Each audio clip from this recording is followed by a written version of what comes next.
Une figure emblématique du parti de l'Union socialiste des forces populaires. Ahmed Zaidi est né en 1953 à Bouzniqa. Il s'est déplacé à Rabat pour rejoindre le lycée Moulay Youssef et ensuite l'université Mohammed V avant de se diriger vers Alger pour faire des études de droit.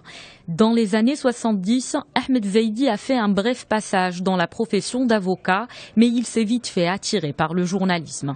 Un long stage au centre de formation des journalistes à Paris l'a conduit directement à Dar el-Brihi. C'est en 1974 qu'il a commencé à présenter le journal de 20 heures pour devenir plus tard rédacteur en chef central.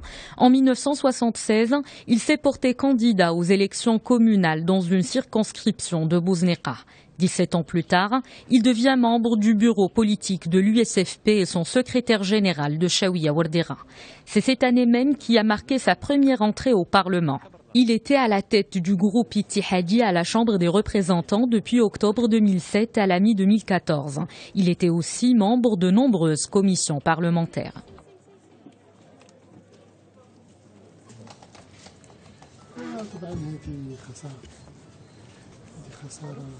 C'est une véritable perte.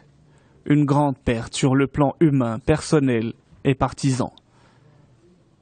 C'était un ami, un grand frère, un homme respectueux, un militant, un adepte des valeurs morales. Ce que nous pouvons dire en ce moment, c'est que nous sommes à Dieu et à lui nous retournerons.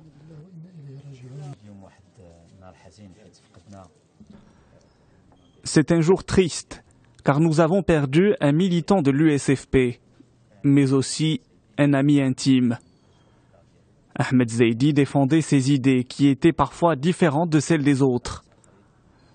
Je crois que le parti et tout le Maroc ont perdu un fils qui militait pour un Maroc prospère, un Maroc où les citoyens pourront mener une vie meilleure dans l'avenir.